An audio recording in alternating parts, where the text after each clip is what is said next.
Kutiba kuliah inklusif titik B yang insya Allah saat ini dalam semangat menyambut Lailatul Qadar. Jadi saya yakin semuanya dalam kondisi antusias, dalam kondisi bahagia. Alhamdulillah hari ini kita ketemu lagi di Kutiba seri yang keempat ya, seri keempat. Iya, ini masih ada 6 seri lagi. Hari ini kita akan fokus di tema kitab suci, alam semesta, kitab yang selalu terbuka. Ini sambil nunggu Bung Arianto mempersiapkan PPT. Jadi ini tadi pagi kebetulan kami bedah buku titik B bersama guru besar matematika di New York. Tadi banyak ilmu yang kami dapat, terutama berkaitan dengan alam semesta itu sebenarnya apa. Jadi pada webinar tadi ini sangat gamblang tentang alam semesta, jagat raya itu bagian dari diri manusia. Ini Bung Arsif, PPT-nya udah siap, Bung Arsif? Proses, Ustadz. Oke. Jadi hari ini sesuatu yang sangat sulit ya, karena begitu kuat di dalam pikiran kita bahwa sumber pengetahuan itu panca indera, sumber pengetahuan panca indera, sehingga kita itu menganggap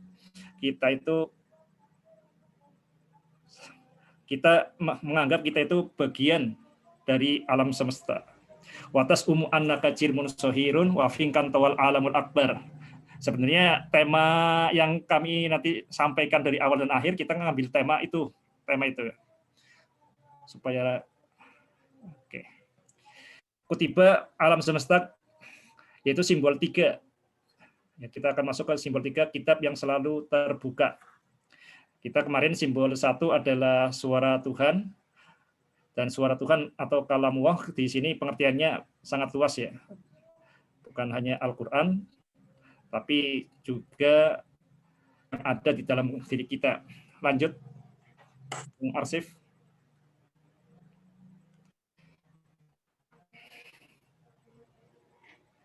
Gambarnya jelek ya. Pakai ini ya. Oke, nggak apa-apa ya. Ini langsung. Kalau kemarin bisa bagus gimana ya ini, Bung Arsif? Tapi kebaca ya yang penting ya. Ya, Ustadz. Ya, nggak apa-apa ya. Kita share-nya pakai HP, Ustadz. Nggak pakai laptop. Oh, ya, pantesan ya. Oke. Oke. Ini masih bagian yang kedua, yaitu keutuhan simbol-simbol Tuhan. Jadi ayat-ayat Allah ada 3. Ayat-ayat Allah ada 3 itu asalnya dari mana sumbernya kita bisa dilihat di dalam Al-Qur'an. Jadi ada ya pendekatan dari luar ke dalam. Kita bisa lihat di sebelah kiri. Ini Quran surat Fusilat. Coba dibaca Mbak Anissa, moderator. Yang sebelah kiri dulu. Sebelah kiri. Ya. Sebelah kiri. Ini.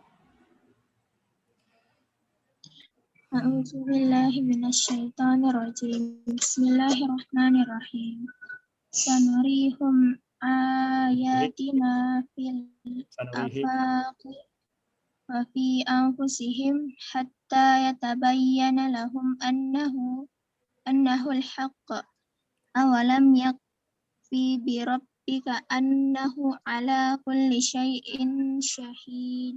Oke, di sini 3 simbol itu kita bisa diambil dari ayat ini. Sanurihim ayatina fil afaqi wa fi anfusihim hatta yatabayyana lahum annahul haq. Awalam yakfi bi rabbika annahu ala kulli syai'in syahid. Kita lihat di sini. Sanurihim, segera kami perlihatkan kepada mereka. Ayatina, simbol-simbol kami, ayat-ayat kami. Fil afaq, simbol yang pertama adalah afaq, ufuk, alam semesta. Wa fi anfusihim, dan diri manusia. Kita kemarin simbol yang kedua adalah diri manusia. Hatta yatabayyana lahum annahul haq, sehingga teranglah, jelaslah bagi mereka bahwa Al-Qur'an adalah benar. Ini simbol yang pertama. Awalam yakfi bi rabbika annahu ala kulli syai'in syahid. Apakah tidak cukup Tuhan kamu menjadi saksi atas segala sesuatu. Jadi kita lihat di sini, ini surat Fusilat ini memperkenalkan ayat-ayat dari luar ke dalam. Coba kita bayangkan dari jagat raya. Jagat raya, kalau kita melihat matahari, kenapa kita bisa memahami matahari? Karena jagat raya, karena mataharinya masuk ke dalam mata kita. Kalau mataharinya tidak masuk ke dalam retina kita, nggak ada bayangannya, ya kita tidak akan tahu matahari. Jadi dari luar matahari, kemudian masuk ke diri manusia. Lah, yang kemudian yang ditangkap manusia itu sebenarnya matahari yang ada di mata. Cuma dengan kekuatan pikiran, kita kemudian tahu matahari itu di luar. Nah, jadi urutannya dari jagat raya, diri manusia, hatta yatabayyana lahum annahul haq, sehingga jelaslah bahwa Al-Quran itu yang benar. Nah, kita tahu yang namanya Al-Quran itu, kalau bayangan kita kalau mendengar Al-Quran itu biasanya mushaf Al-Quran ya. Itu sebenarnya itu kan Al-Quran bukan yang mushaf itu, bukan yang ditulis manusia, itu bukan Al-Quran, itu adalah mushaf Al-Quran. Jadi sesungguhnya Al-Quran itu bal huwa ayatum bayyinatum fi sudril ladina utul ilm, adalah di dalam kesadaran manusia. Jadi urutannya itu dari luar ke dalam. Ini pengenalan Al-Quran berkaitan dengan 3 simbol. Sekarang 3 simbol itu diperkenalkan juga itu dengan dari dalam, dari diri keluar. Kita lihat di sebelah kanan. Monggo Mbak moderator dibaca lagi. Yang sebelah kanan. Bismillahirrahmanirrahim. Simbol 1, 2, 3, 4. Allamal Quran, khalaqal insan, allamahul bayan, asy-syamsu wal qamaru bihusban, wan najmu wasy-syajaru yasjudan, was-samaa'a rafa'aha wa wada'al mizan. Shadaqallahul adzim. Jadi kalau yang di sini itu kita pengenalan ketiga simbol itu dari dalam keluar. Ar-Rahman. Ar-Rahman itu Allah Subhanahu wa taala. Allamal Quran. Yang mengajarkan kita itu Al-Quran. Di dalam diri kita Al-Quran. Khalaqal insan, menciptakan diri manusia. Itu simbol 2. Allamahul bayan, dan mengajarkan manusia berbahasa. Kita kemarin sudah tahu bahwa karakter khas manusia adalah kemampuan berbahasa. Ambihum bi asma'ihim, sebutlah nama-nama, penggunaan nama-nama, pemakaian bahasa, itu adalah kekhasan, karakteristik khas manusia. Kemudian kita keluar, asyamsu wal qamaru bi husban, ini tentang dunia, tentang jagat raya, ini simbol 3. Dan seterusnya itu ini simbol 3. Wan najmu wasyajaru yasjudan, ini juga berkaitan dengan simbol 3. Jadi ada 2 pendekatan di Al-Quran untuk memperkenalkan keutuhan simbol. Ada yang dari luar ke dalam. Sanurihim ayatina fil afaqi wa fi anfusihim hatta yatabayyana lahum annahul haq. Itu yang dari luar ke dalam. Ada yang dari dalam keluar. Allamal Quran, khalaqal insan, allamahul bayan, asy-syamsu wal qamaru bi husban.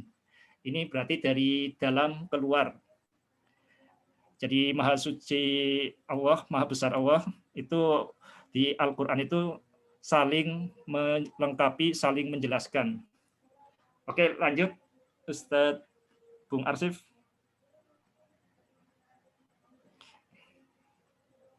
Sahabat tiba dimanapun Anda berada, di sini kita akan fokus di sini berkaitan dengan bagaimana kita sebenarnya bisa memahami alam semesta, bagaimana kita itu bisa membaca alam semesta. Ini ada 2 cara bernalar kita, yaitu deduksi dan induksi. Sahabat kutiba dimanapun Anda berada, ini kebiasaan kita yang diajarkan di sekolah itu, kita sering menganggap bahwa yang namanya pola pikir deduktif, deduksi, dan pola pikir induksi atau induktif, ini adalah 2 hal yang sejajar atau 2 hal yang saling melengkapi. Tapi sebenarnya ini itu bukan 2 hal yang saling melengkapi ya. Ini adalah sebenarnya adalah 1. Kita akan tahu bahwa yang namanya induksi, kita akan coba kita jelas tentang deduksi dan induksi. Yang namanya deduksi itu berpikir dari umum ke khusus. Kita lihat di bagian atas di sini. Jadi dari diri manusia, mata batin manusia, itu kemudian mengindra, itu namanya pola pikir deduktif. Kita udah menyimpulkan dulu. Jadi kita udah menyimpulkan, misalkan kalau kita menyimpulkan bahwa jagat raya ini adalah kasih sayang Allah, jadi wujud Ar-Rahmanur Rahim Allah. Itu kalau mata batin kita melihat seperti itu, jadi misalkan kita sudah memulai dengan Bismillahirrahmanirrahim atas nama Allah. Allah itu siapa? Allah itu Ar-Rahmanur Rahim. Nah, ini sudah muncul di dalam mata batin kita, maka ketika kita melihat dunia itu tinggal perinciannya. Oh, saya melihat kambing, oh itu berarti sumber kasih sayang Gusti Allah. Jadi kado dari Allah Subhanahu wa taala. Kita melihat semut itu sebagai bentuk kasih sayang Gusti Allah. Loh, saya misalkan pusing kepala, oh ini sebenarnya bentuk kasih sayang Allah. Kalau kemudian hari ini kok minum kolak enak sekali, lah itu bentuk kasih sayang Allah. Itu berarti pola pikir deduktif seperti itu. Dari diri ke dunia. Jadi yang dunia itu hanya rincian kecil dari yang namanya kasih sayang Gusti Allah. Jadi kita tetapkan dulu dari diri, mata batin, baru kemudian ke mata kepala. Ini pola pikir deduktif. Jadi dari prinsip umum ke kejadian-kejadian khusus. Lah, ada yang namanya pola pikir induktif. Pola pikir induktif itu sebenarnya penerapan dari pola pikir deduktif. Kenapa? Karena pola pikir induktif itu memiliki pola umum, yaitu dari special case, kasus-kasus khusus, kemudian kita menarik kesimpulan umum. Jadi kemudian kalau kita lihat misalkan batu jatuh ke bawah, buku jatuh ke bawah, kemudian kalau jatuh cinta itu jatuhnya kemana? Nah, jadi kalau kita kemudian melihat jatuh semuanya ke bawah, kemudian kita menyimpulkan, oh berarti semua benda itu jatuh ke bawah. Ini kita tahu sebenarnya ini adalah pola pikir yang sesat, karena kita tidak pernah bisa melihat semua. Kalaupun semua kita lihat itu, yang semua yang kita lihat itu jatuh ke bawah, barangkali kan ada yang tidak kita lihat, yang tidak jatuh ke bawah. Jadi pola pikir induktif itu kita seringkali kesalahannya itu karena kita melakukan generalisasi. Ya. Jadi kalau kita nanti belajar ilmu mantik atau ilmu logika, sebenarnya pola pikir induktif ini tidak pernah memberikan kepastian. Ini bidangnya inductive reasoning, ini statistika. Kalau pola pikir deduktif itu matematika. Memang kita sering menganggap bahwa statistika itu bagian dari matematika, tapi di sini kita bisa memisahkan. Jadi matematika itu sebenarnya pola pikir deduksi.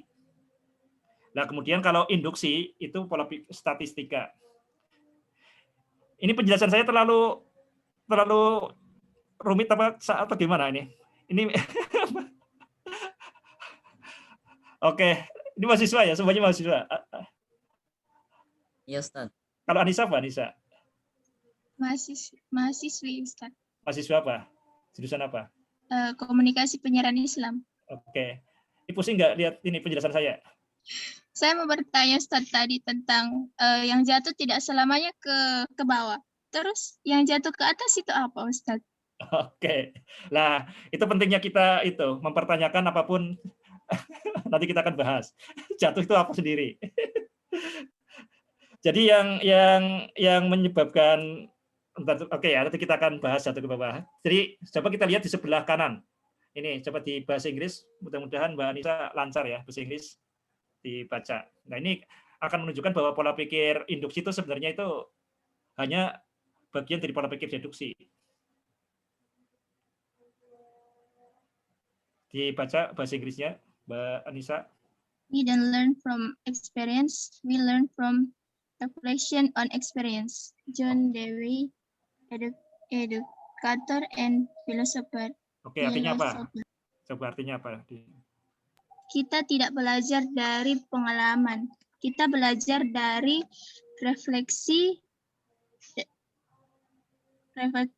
hasil pengalaman. Ya, kita tidak belajar dari pengalaman, tapi kita belajar itu dengan merefleksikan, mencerminkan hasil pengalaman. Jadi belum tentu kemudian orang yang melihat apel jatuh itu kemudian tahu kenapa apel jatuh. Belum tentu orang yang kemudian memelihara kambing itu tahu bagaimana cara memelihara kambing yang terbaik. Kalau selama tidak memikirkannya, tidak merefleksikannya, itu ya kita tidak akan pernah belajar. Lah experience ya, pengalaman itu adalah dari luar ke dalam, betul? Jadi kita lihat matahari, jadi matahari bisa dilihat karena matahari ditangkap oleh mata kita, oleh indera kita. Jadi yang kita, kalau yang tidak bisa ditangkap oleh diri kita, ya kita tidak akan pernah tahu. Nah, dari itu kemudian kita merefleksikan, memikirkan, oh berarti matahari itu di jauh sekali. Nah itu hasil refleksi. Jadi kalau kita tidak merefleksikan, ya kita tidak akan dapat pengalaman. Jadi banyak orang misalkan di jalan raya kita kan sering lihat toko-toko. Tapi kalau kita kemudian tidak secara sadar mengamati, tidak secara sadar merefleksikan, tidak secara sadar menamai dan menandai, ya kita tidak akan pernah belajar dari itu. Jadi yang namanya belajar itu harus dari dalam keluar. Jadi awalnya dari luar ke dalam. Tapi kita jangan belajar itu kalau kemudian kita bisa memberi makna dari dalam keluar. Jadi ini konsisten bahwa yang dari luar ke dalam itu namanya simbol, yang namanya makna itu dari dalam ke luar. Dari diri ke dunia itu yang namanya makna. Kalau yang dari dunia ke diri itu yang namanya simbol. Oke, dilanjut. Nah, kita akan coba kita seringkali paham dengan yang kita alami. Coba kita di sini. Coba di sebelah kiri kita lihat apel jatuh ke bumi. Kita lihat kalau ada kelapa kemudian sudah tua jatuh ke bumi. Kita lempar batu jatuh ke bumi. Coba kita lihat di sebelah kanan. Ini bulan jatuh ke bumi enggak? Nah, ini untuk menjawab pertanyaan Anissa, jatuh itu apa? Bulan jatuh ke bumi enggak? Enggak. Enggak. Kenapa enggak bumi? Kenapa apel jatuh ke bumi? Gravitasi. Kenapa bulan enggak jatuh ke bumi? Cahayanya, Ustadz, bukan bulannya. Oke, ini sebenarnya banyak sekali ini ya. Kita kemarin sudah membahas. Jadi seringkali yang menyebabkan kita gagal belajar itu istilah. Jadi seringkali kita ketika merasa sudah memiliki istilah, mencatat istilah, itu kemudian kita sudah belajar dan akhirnya kita karena merasa sudah belajar, kita tidak belajar. Jadi di sini kenapa apel jatuh ke bumi tapi bulan tidak jatuh ke bumi? Ini padahal kita sudah sering belajar gravitasi dari SMP, SMA, tapi banyak sekali mahasiswa, bahkan mahasiswa di IPB tingkat akhir, di UGM tingkat akhir, di berapa juga teman-teman di ITB itu gagal menjawab pertanyaan ini. Ini apa? Gara-gara kita paham gravitasi, seolah-olah gravitasi itu jawaban. Gravitasi itu apa sih benar gravitasi itu apa, Mbak Anissa? Gravitasi itu benda yang selalu jatuh ke bawah. Oke, nanti dicek lagi buku fisikanya, buku SMP. Oke, sahabat Kutiba dimanapun Anda berada. Jadi ini yang kemarin kita sudah bahas. Jadi yang namanya bahasa itu keunggulan manusia, tapi bahasa itu juga yang menyebabkan kita gagal belajar. Ini contohnya di sini dan kita nggak akan bahas ini ya. Nah, tapi di sini yang ingin saya sampaikan, ini walaupun ada jutaan orang pernah melihat apel jatuh. Tapi kalau tidak merefleksikan pengalaman itu, ya tidak akan mendapatkan pemahaman. Nah, ini Newton tuh lihat apel jatuh. Nah, kemudian dia merenungi pengalaman itu. Akhirnya dia bisa memberi makna, oh apel jatuh, kenapa bulan nggak jatuh? Nah, dengan cara seperti itu, kemudian dia berpikir, merefleksikan pengalaman itu, maka itu Newton memberi makna. Nah, gravitasi adalah sebenarnya itu judul dari temuannya, hanya judul saja. Nah, ini yang kita maksud bahwa yang namanya ilmu itu selalu harus dari dalam keluar, dari diri ke dunia. Yang kita lihat dari panca indera, apel masuk ke mata ya, itu hanya simbol untuk menggelitik, ya, untuk mengusik agar kita berpikir. Kita berpikir, kita belajar itu kalau kita kemudian memberi makna. Kalau kita kemudian mau berpikir, kita baru belajar. Jadi ilmu itu tidak pernah ada yang dari luar ke dalam. Kalau luar ke dalam itu baru simbol. Kalau sudah kita anggap sudah menjadi ilmu, itu kalau kemudian kita merefleksikan dan kemudian kita bisa menerapkan dari dalam keluar. Lanjut Ustadz Arsif. Oke, sahabat titik ba, kutiba dimanapun Anda berada, ini yang terjadi di kita itu ada dua jenis ekstremisme. Jadi yang ekstrim berupa doktrin, ekstrim deduktif ya, yaitu dari agama, dan juga ada yang ekstrim sains. Ini sama-sama dua jenis ekstrim yang menyebabkan itu kita gagal menemukan kebenaran, gagal kita mendapatkan keutuhan. Kita bisa lihat di sebelah kiri ya. Ini ulama Islam bersepakat bentuk bumi bulat, tidak bergerak dan matahari mengelilingnya. Jadi ulama Islam bersepakat bahwa bumi itu bulat, satu hal. Yang kedua, bumi itu tidak bergerak, tapi mataharilah yang bergerak mengelilingi bumi. Nah ini disampaikan oleh Syekh Islam Ibnu Taimiyah. Ulama sepakat bahwa bumi dengan seluruh bagiannya baik daratan maupun lautan berbentuk bola. Nah, kemudian yang kita bermasalahkan di sini ini kemudian tadi kan bahwa bumi itu tidak bergerak, matahari mengelilinginya. Ini doktrin. Jadi seringkali ini namanya ekstrim deduksi. Jadi ada doktrin pokoknya harus seperti itu. Jadi seolah-olah dengan kesepakatan, dengan kita mengabaikan realitas di luar, itu kita bisa mendapatkan kebenaran. Secara umum, agama-agama membuat dianggap sebagai biang kebodohan ya, biang kejumudan itu karena tadi memaksakan doktrin-doktrin. Jadi agama itu kemudian membuat kita tertutup, tidak mau membuka mata pada realitas yang di luar. Ini ekstrim yang pertama. Ini ekstrim deduksi. Yang sebelah kanan, Bung Arsif sekarang. Nah ini yang kedua itu ekstrim yang lain. Jadi kemudian ketika merasa agama itu memonopoli kebenaran, jadi dianggap semua kebenaran itu nggak usah peduli dengan sekelilingnya, yang penting baca kitab suci. Kemudian nanti orang yang otoritas, pendeta, gereja atau ulamanya itu yang memberikan penafsiran pada kitab suci. Makanya banyak orang yang kemudian memberontak di sini. Akhirnya mereka itu membuat paham yang namanya empirisisme. Jadi yang menganggap yang namanya kebenaran itu adalah yang empiris, yang terbukti, yang bisa dilihat, yang bisa diukur dengan panca indera dan diukur dengan pengukuran matematis. Nah ini sebenarnya ekstrim yang lain. Jadi karena melawan ekstrim gereja, ekstrim ulama, kemudian para ilmuwan itu membuat ekstrim lain. Jadi ekstrim indrawi, menganggap yang namanya pengetahuan itu sumber utamanya adalah pengalaman indrawi. Lanjut, Bung Arsif.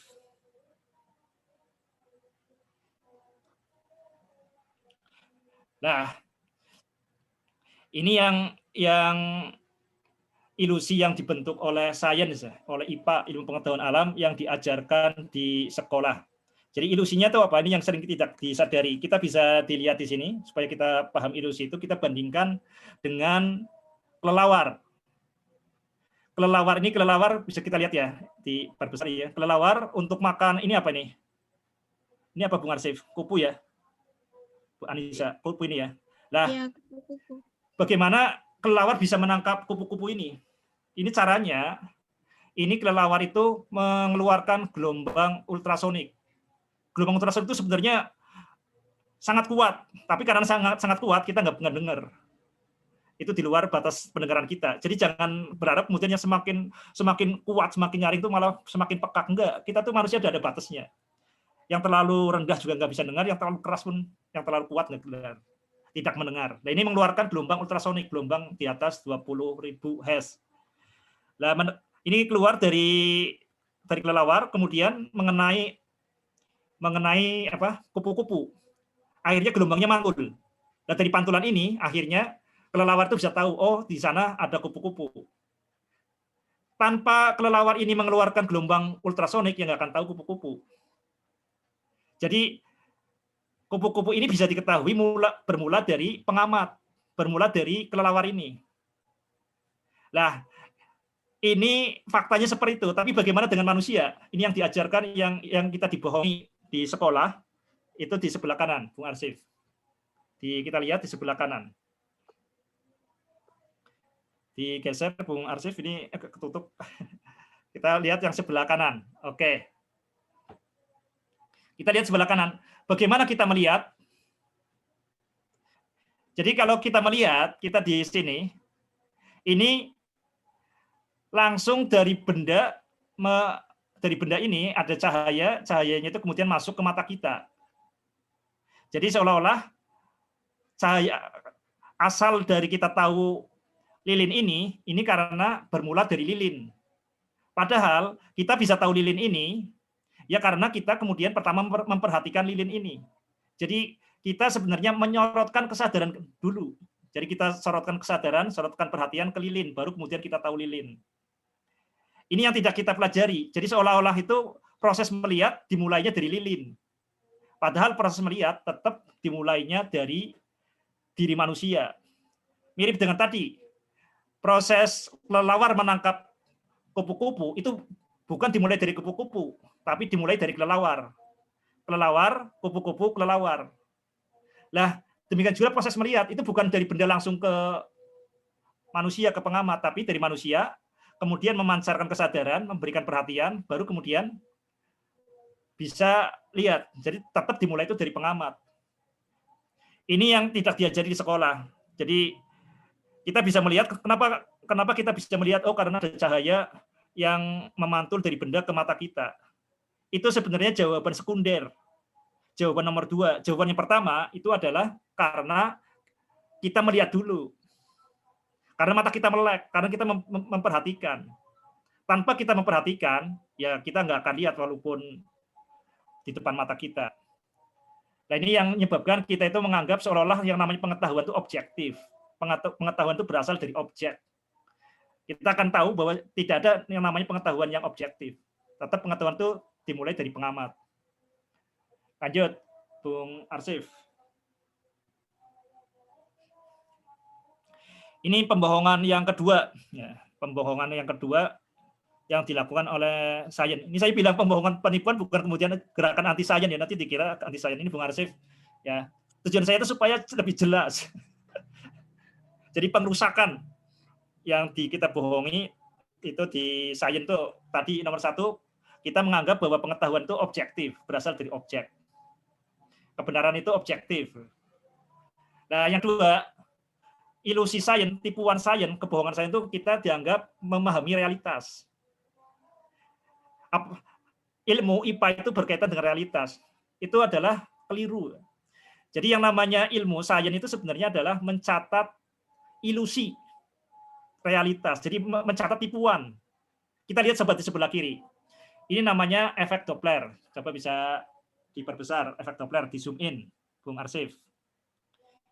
Efek bacanya apa ini? Doppler apa Doppler? Dulu waktu SMA bacanya apa? SMP, Mbak Nisa pernah SMP? Itu Doppler apa Doppler? Iya pernah SMP. Iya Doppler Ustaz. Doppler ya. Oke, ini efek Doppler. Coba kita lihat ini. Ketika kita lihat di pengamat yang sebelah kiri, ketika mobil ambulan ini menjauh, ini terdengar lebih lirih, bahkan nanti akhirnya suaranya hilang, betul? Kalau ambulan menjauh itu kan suaranya makin berkurang, kemudian hilang. Tapi benar nggak suaranya hilang? Suara ambulan itu hilang, benar nggak? Tetap ada, tapi tidak terdengar lagi karena sudah jauh. Nah, itu berarti kan ilusi sebenarnya itu. Suara itu tetap ada. Nah, itu dicatat dengan cermat. Ilusi pendengaran itu dicatat dengan cermat. Itu yang namanya fisika. Nah, kalau ada mobil mendekat, itu semakin keras suaranya, semakin kuat. Padahal apakah suara ini lebih kuat? Si sirenenya, klaksonnya dibunyikan lebih keras? Enggak kan? Nah, itu ilusi. Ilusi itu, tipuan-tipuan itu dicatat. Itu yang namanya fisika.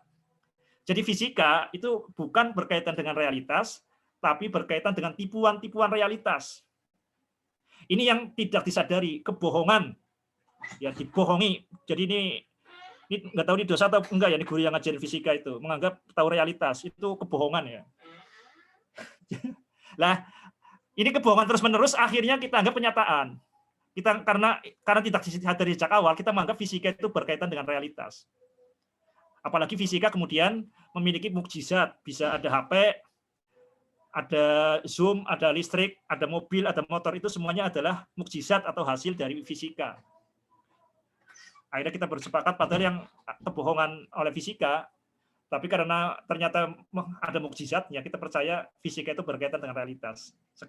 Saya ingatkan lagi, mari kita mengingatkan bahwa fisika itu tidak kolkolah ya. Kolkolah suhur apa kubro, Mbak Nisa? Tidak. Jadi tidak berkaitan dengan realitas, tapi berkaitan dengan tipuan realitas. Nah, fisika itu mencatat dengan cermat tipuan-tipuan realitas seperti ini. Realitas yang secara konsisten menipu kita, tipuan konsisten. Jadi ini tipuan tapi konsisten. Makanya dianggap kebenaran. Nanti kita akan tahu sebenarnya yang namanya kebenaran karena sesuatu yang konsisten itu maka kita menganggap kebenaran. Padahal ini adalah tipuan tapi tipuan yang konsisten. Mata kita melihat bulan lebih kecil seperti itu terus ya, kita kemudian menganggap bahwa bulan yang kita lihat itu adalah kebenaran. Padahal itu sebenarnya tipuan penglihatan. Nanti kita akan lihat lebih lanjut sebelah kanan. Ini tipuan yang tadi tipuan pendengaran, ini tipuan penglihatan. Kenapa langit biru?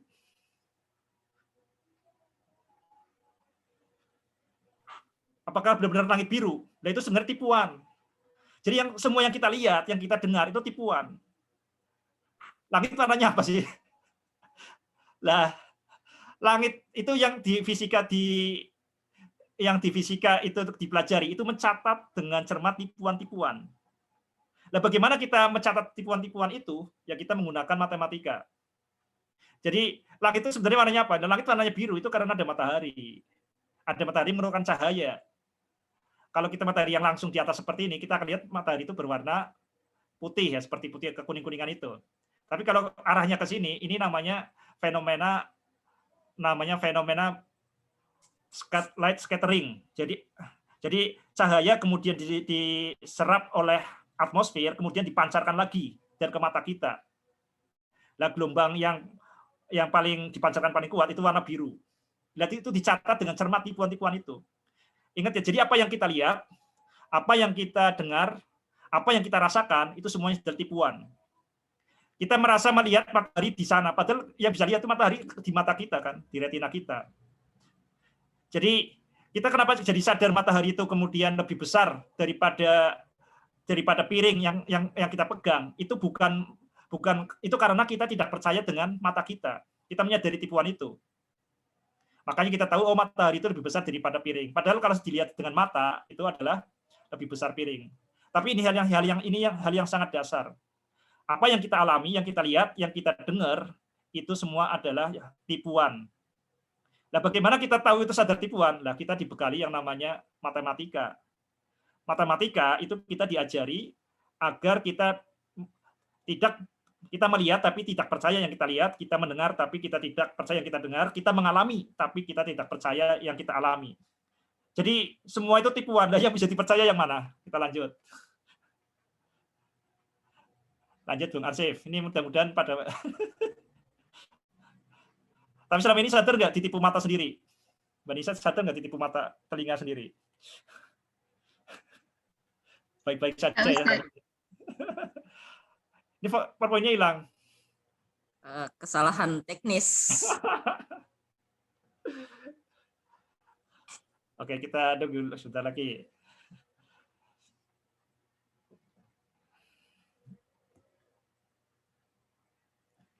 Wah. Nah, ini yang sebenarnya yang kalau Bung Arsif, Mbak Anissa melihat saya, ini sebenarnya tipuan juga. Apakah benar saya di depan ini? Nah, ini. Tapi karena tipuan itu konsisten ya. Kita lihat sekarang sains modern. Kita akan perjelas di ini. Coba supaya kita lebih jelas menyadari tentang jagat raya ini, kita lihat kilas balik 13,7 miliar tahun yang lalu. Coba kita sebenarnya yang bisa kita sadari, yang kita alami itu hanyalah saat ini. Ini hal yang perlu kita sadari ya. Matahari bisa kita sadari itu kalau matahari itu masuk ke dalam diri kita. Misalkan lewat mata, itu berarti matahari 8 menit yang lalu. Jadi kalau apapun yang tidak masuk ke dalam diri kita, ya kita tidak sadar. Jadi matahari kita bisa menyadari matahari karena matahari masuk ke dalam diri manusia. Jadi manusianya jadi sadar. Lah, matahari kemudian kita sadar itu ternyata itu matahari itu sebenarnya bukan di matahari saat ini. Itu matahari 8 menit yang lalu. Jadi di sekeliling kita itu misalkan tembok yang kita lihat itu bukan tembok kita sekarang, itu sebenarnya masa lalu. Bung Arsif, Mbak Nisa lihat saya, itu sebenarnya bukan saya sekarang, ini beberapa detik yang lalu. Jadi yang kita di sekeliling kita sebenarnya itu masa lalu. Yang benar-benar saat ini itu apa?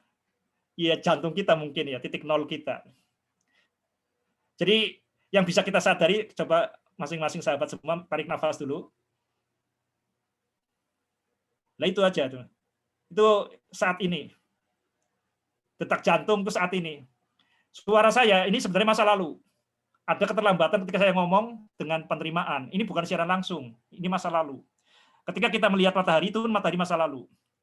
Coba kita perdalam lagi, kalau kita lihat jagat raya bintang yang lebih jauh, itu ribuan tahun yang lalu, jutaan tahun yang lalu. Itu masa lalu yang sangat masa lalu lagi. Kalau kita kemudian ditelusuri lagi bintang yang paling jauh, yang kita kemudian dipikirkan, itu ternyata kita kemudian jadi sadar yang paling mungkin jagat raya yang bisa kita tangkap itu berarti usianya 13,7 miliar tahun yang lalu.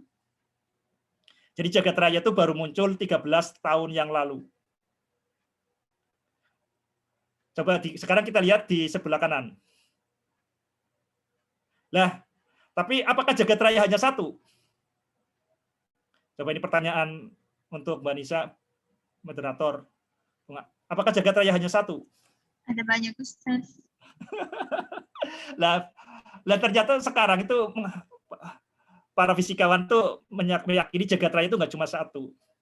Jadi ini salah satu contohnya, ini teori gelembung, bubble universe. Jadi jagat raya itu kayak gelembung-gelembung ini.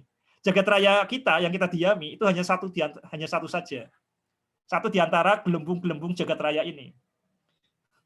Jagat raya sangat banyak loh. Kita bayangin jagat raya coba sangat luas kita lihat ini. Coba pernah nggak ngeliatin misalkan lihat ke langit, ke batas itu ke atas terus tuh sampai mana?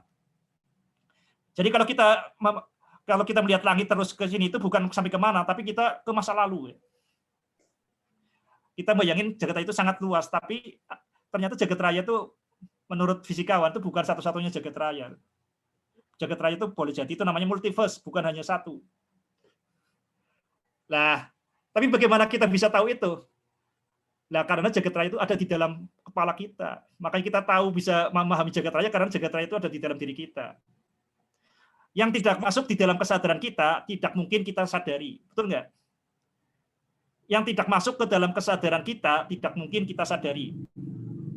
Yang masuk ke dalam kesadaran kita, berarti masuk ke dalam kesadaran kita. Berarti masuk ke dalam diri kita. Kita bisa menyadari jagat raya cuma satu atau jagat raya banyak, itu karena kemudian ada informasi yang masuk ke dalam kesadaran kita. Makanya sangat jelas bahwa di dalam titik batu sangat lugas bahwa jagat raya itu ada di dalam diri manusia. Wa tahsabu annaka jirmun sohirun wa finkan tawal alamul akbar. Jadi jagat raya bisa kita sadari karena jagat raya masuk ke dalam kesadaran kita. Cuma sayang sekali kita menganggap manusia itu yang jasad ini. Tubuh kita ini yang kita anggap sebagai diri kita. Itu yang menyebabkan kita tersesat. Padahal kalau kita tahu kalau kemudian tubuh kita adalah tubuh kita tahu misalkan kalau orang cukur, apakah rambut kita kemudian ini kan dibuang saja kan? Atau orang sunat ini. Sunat tadinya kan bagian dari tubuh kita, tapi karena sudah terlepas dibuang, berarti sunat itu bukan diri kita. Tapi karena kita menganggap diri kita adalah jasad fisik, maka kita berhalusinasi, kita tersesat, kita menganggap bahwa kita itu bagian dari jagat raya. Lanjut, Bung Arsif.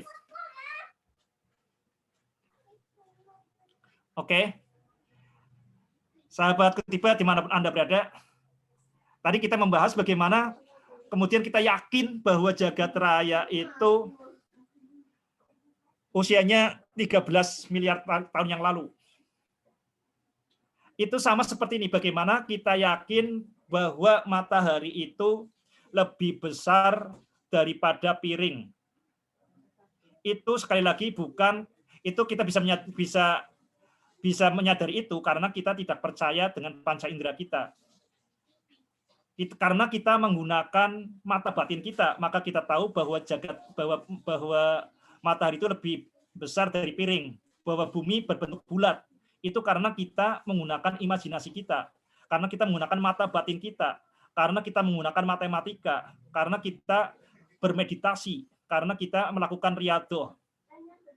Jadi kita tahu bahwa bintang itu usianya jutaan tahun, itu adalah karena matematika. Jadi ternyata fisika itu tunduk dari matematika. Dan itu dengan keyakinan ini ya, kenapa begitu yakin bahwa jagat raya itu miliar tahun? Apakah kita sudah pernah mengalami? Justru karena tidak menggunakan panca indera, tapi menggunakan mata batin, kita lebih yakin bahwa jagat raya itu berawal dari satu titik pada belasan miliar tahun yang lalu. Ini yang perlu kita sadari. Kita lihat di sebelah kanan sekarang. Dibaca lagi, Mbak Moderator, Mbak Anissa Awalia. Mau dibaca?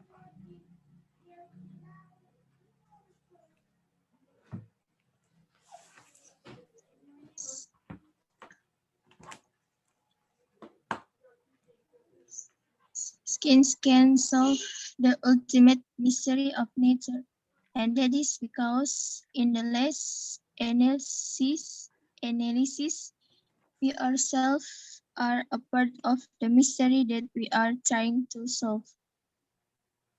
Oke, artinya apa? Banyak kata baru, Ustaz, kurang bisa. Bung Arsif bisa bantu, Bung Arsif? Saya kurang paham juga, Ustaz. Oke. Jadi sains kita dalam hal ini fisika itu jadi ini ya, sains yang paling dipercaya. Sains fisika tidak dapat memecahkan misteri puncak dari alam semesta.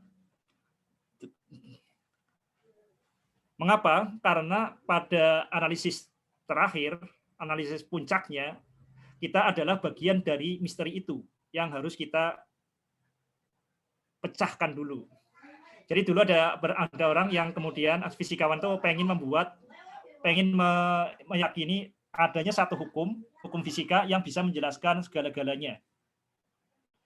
Jadi menjelaskan tentang listrik, menjelaskan tentang kenapa batu jatuh, kenapa orang kemudian marah-marah, kemudian kenapa orang nggak memilih jalan maju, nggak jalan mundur. Nah, mengapa pohon itu tumbuh, mengapa hewan itu bisa ngamuk. Nah, pengen membuat satu hukum, theory of everything.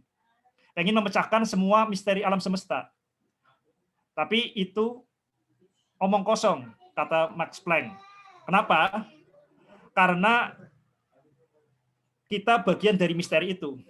Karena kita bisa paham alam semesta, berasal misalnya itu miliaran tahun, itu karena kita menggunakan mata batin kita, yaitu matematika. Jadi kalau kita pengen menyibak semua misteri, segala-galanya, jadi fokusnya bukan di alam semesta, tapi fokusnya adalah mengenali diri sendiri. Kenali diri sendiri, maka kita akan mengenal jagat raya.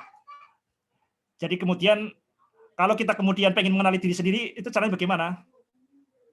Nah, ada dua jalur. Jalur yang dengan simbol, namanya matematika atau riyadhiyat, atau berpikir. Ada jalur yang tanpa simbol, itu yang namanya riyadhah, namanya dzikir. Itu bagaimana kita bisa, paling nggak bisa sampai pada keutuhan segala-galanya. Lanjut, Bung Arsif. Nah ini di bagian akhir, ini perbedaan antara ilmuwan dan ulul albab. Sebelum di situ kita baca dulu, Mbak Moderator. Ini bagian moderator, berarti baca ini ya. Silakan di sebelah kanan. Bismillahirrahmanirrahim.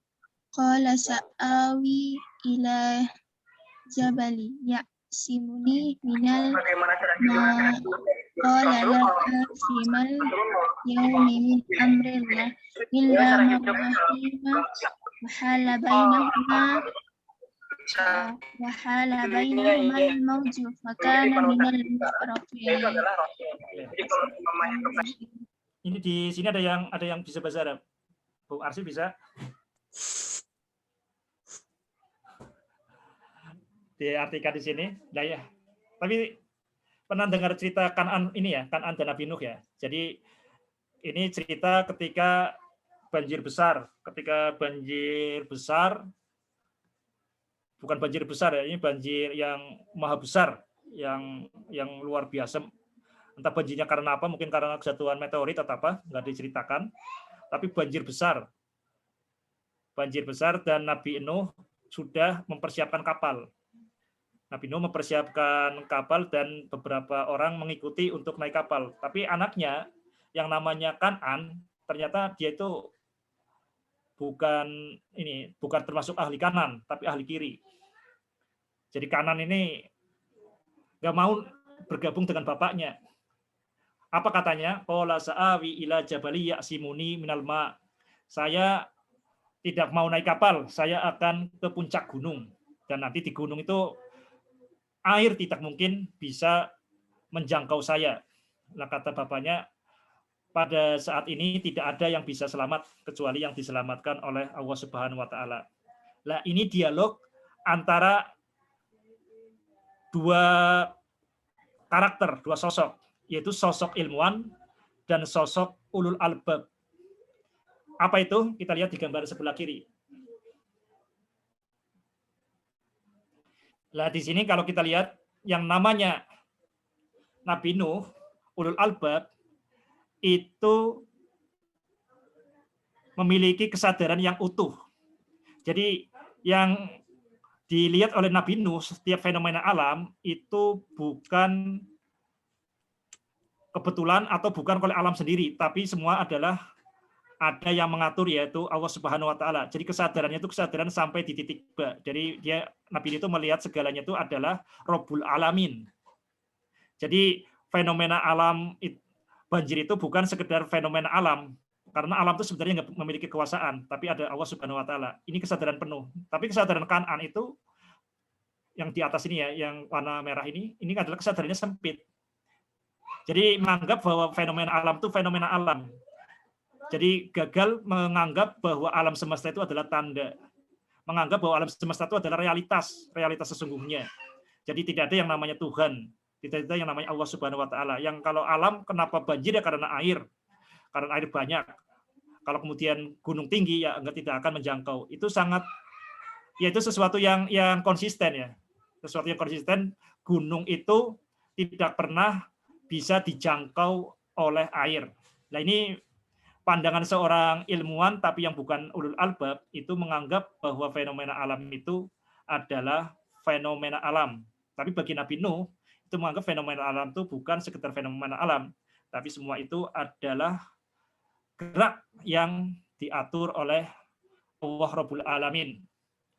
Demikian yang bisa saya sampaikan pada kutibah yang keempat ini. Ini tema di bab ini tuh lumayan ini ya. Saya pilih yang kira-kira bisa mudeng ya. Karena ini bagian alam semesta ini bukan IPA banget ya. Tapi banyak anak IPA pun banyak yang nggak sadar. Demikian dulu. Ini berarti presentasi saya 1 jam ya, pas ya. Ya, kita kembalikan ke Bung Arsif dan Mbak Moderator. Terima kasih Ustadz atas materi yang sangat luar biasa pada malam hari ini. Untuk teman-teman, mungkin ada yang ingin disampaikan, dinyatakan, atau ditanyakan. Saya persilahkan kepada teman-teman. Bisa diketik atau langsung menyalakan mikrofon ya.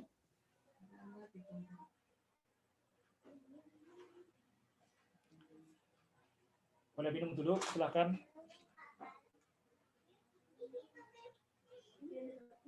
Bagaimana teman-teman? Apa sudah jelas semua? Kalau tidak Alhamdulillah. ada, moderator bisa bertanya, Ustadz. Monggo. Bismillahirrahmanirrahim. Terima kasih atas kesempatan yang diberikan kepada saya. Pertanyaan saya di sini ada lumayan beberapa, Ustadz. Yang pertama itu masalah jatuhnya tadi. Ada satu kalimat Ustadz bilang bahwa jatuh itu tidak selamanya ke bawah. Ya. Terus contoh jatuh yang tidak ke bawah itu apa Ustadz? Dan juga jatuh cinta, jatuh mental itu jatuhnya kemana Ustadz? Terima kasih. Nomor 1, 2. Nomor 1 aja. Kenapa Ustadz? 1. Oke, Iya, jelas yang berkaitan dengan tadi ya, jatuh. Jadi jatuh ini saya biar lebih konkret ke pertanyaan tadi, berkaitan dengan apel dan bulan. Ini banyak orang anggapannya seperti ini karena namanya gravitasi. Kita sering menganggap karena sudah dijadikan bahasa Inggris, jadi istilah keren, seringkali kita menganggap sudah paham. Ini penyakit kita. Jadi pernah saya tanya ke mahasiswa tingkat akhir IPB. Pertanyaan tadi, apel jatuh ke bawah. Bulan jatuh ke bawah enggak? Ya tidak.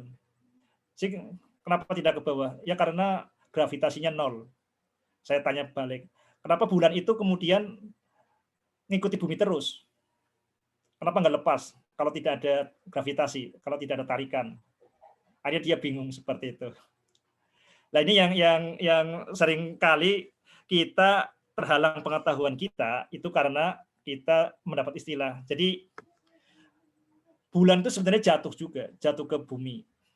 Tapi jatuhnya jatuh terus-menerus. Jatuh terus-menerus. Nah ini bisa nanti dipahami ya. Jadi makanya kita perlu di setiap kata itu pengertian itu seringkali perlu kalau di fisika, kalau kita membaca alam semesta, kita fisika, itu setiap kata itu operasionalnya bagaimana. Yang dimaksud jatuh itu cara ngukurnya gimana. Jadi di sini dalam hal ini yang namanya bulan itu jatuh terus. Jatuh arah ke bumi, jatuh terus-menerus. Apel jatuh ke bumi dengan kecepatan 9,8 meter per sekon. Lah, bulan pun jatuh terus. Tapi kenapa tidak sampai ke bumi? Nah, kita bayangkan seperti ini, kalau kita lepas satelit, itu kenapa tidak jatuh ke bumi? Nah, itu kalau kita lempar batu, itu kan bentuknya melengkung. Benar nggak? Coba melempar batu, bentuknya melengkung. Itu karena lemparan kita kurang kuat. Kalau kita lemparnya sangat kuat, itu lengkungannya sangat panjang.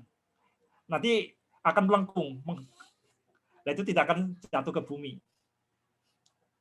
Jadi karena jatuh terus-menerus, maka nggak jatuh ke bumi. Nah ini kalau hanya mengandalkan suara seperti ini nggak bisa, karena fisika itu harus bahasa gambar ya. Oke, tapi intinya kita jangan sampai yang namanya istilah, kita hanya akrab dengan istilah, kemudian kita merasa paham.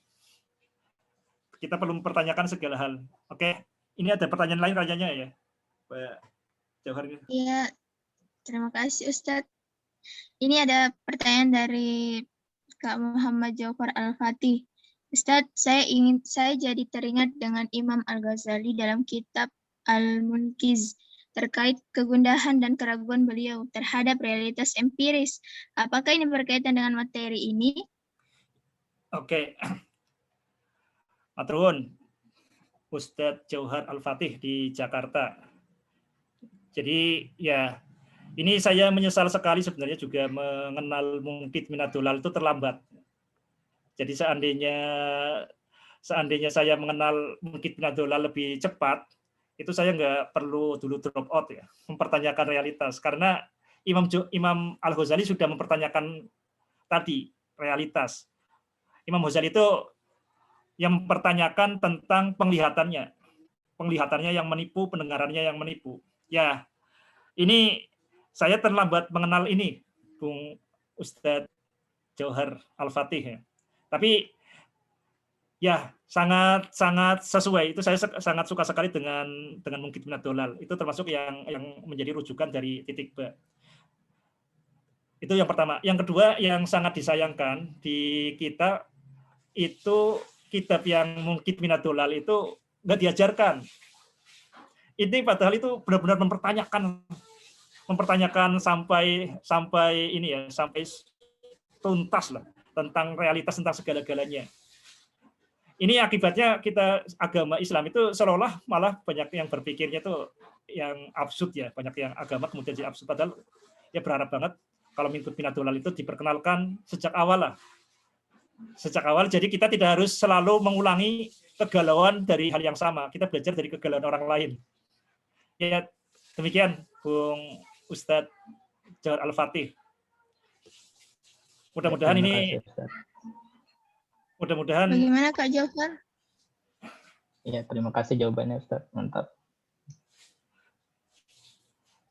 Ada tambahan? Ya. Sanggahan?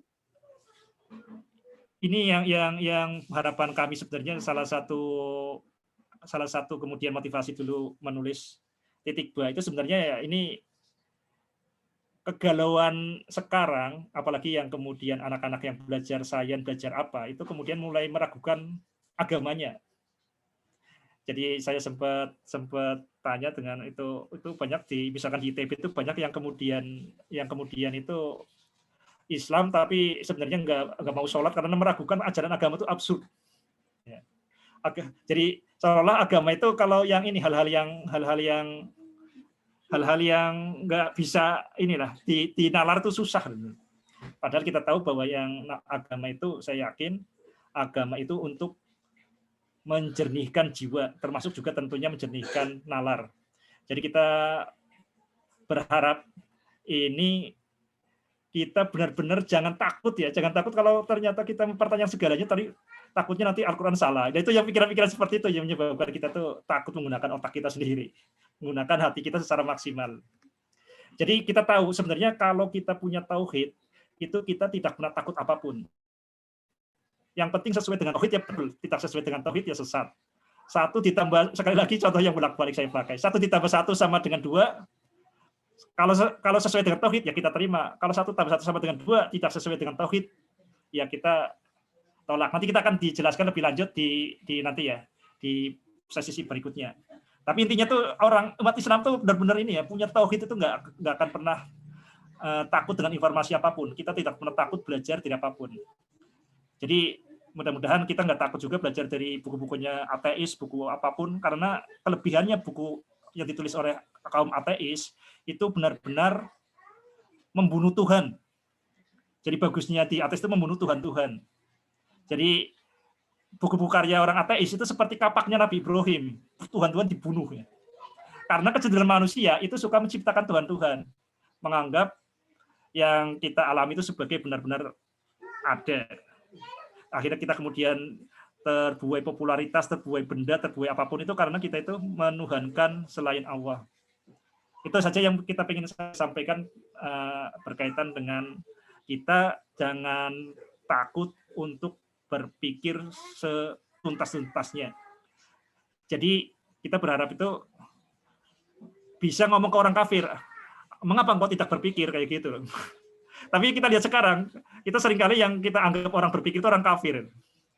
Ini kan sesuatu yang kebalik ya. Padahal kalau kita lihat di Al-Quran, mengapa kamu tidak berpikir itu banyak sekali. Tapi seolah-olah kalau yang sekarang kita yang dianggap orang yang berpikir secara tuntas dan temenanan, sungguh-sungguh itu orang-orang kafir. Umat Islam itu yang namanya iman seolah-olah itu tidak berpikir, itu yang akhirnya jadi aneh. Beriman berarti tidak berpikir. Padahal yang namanya iman itu adalah sesuatu yang sangat jelas dan harus ditumbuhkan. Jadi sesuatu yang sangat jelas itu terusannya bagaimana? Nah, untuk bisa terusannya bagaimana, kita perlu berpikir supaya iman itu bukan omong kosong. Mungkin itu yang bisa saya sampaikan, Mbak Moderator. Terima kasih atas penjabarannya Ustadz.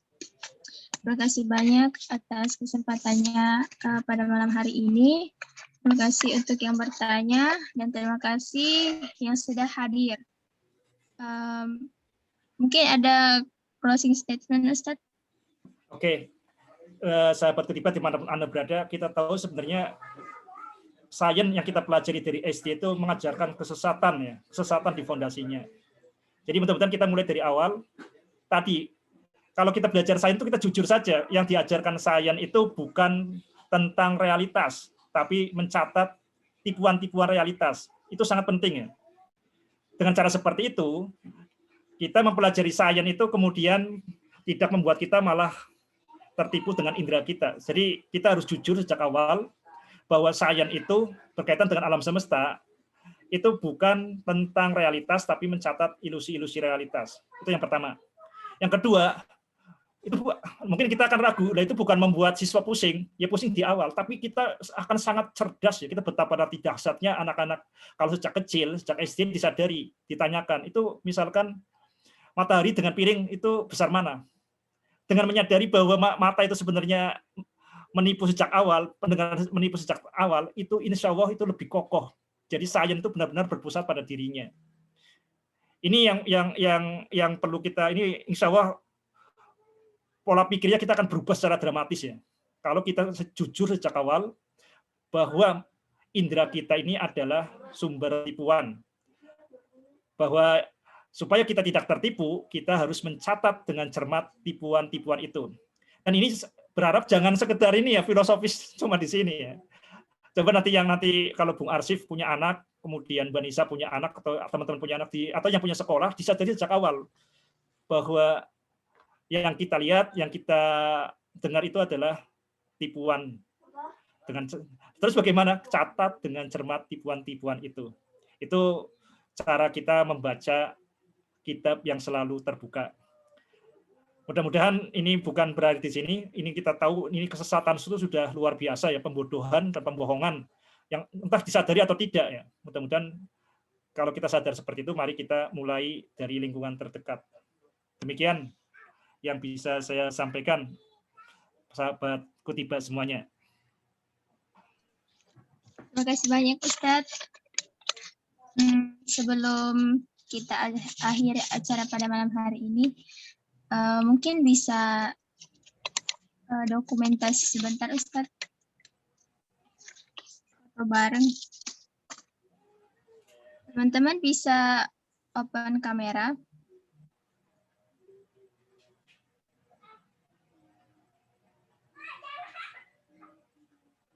Masih ada yang ingin open kamera lagi?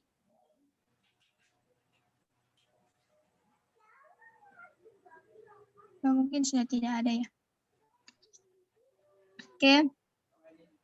Untuk kakak operator mungkin bisa dihitung ya.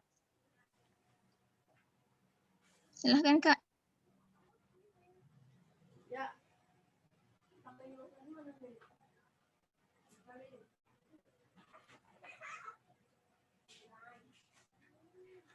Bagaimana, Kak operator? Lagi makan kolak mungkin.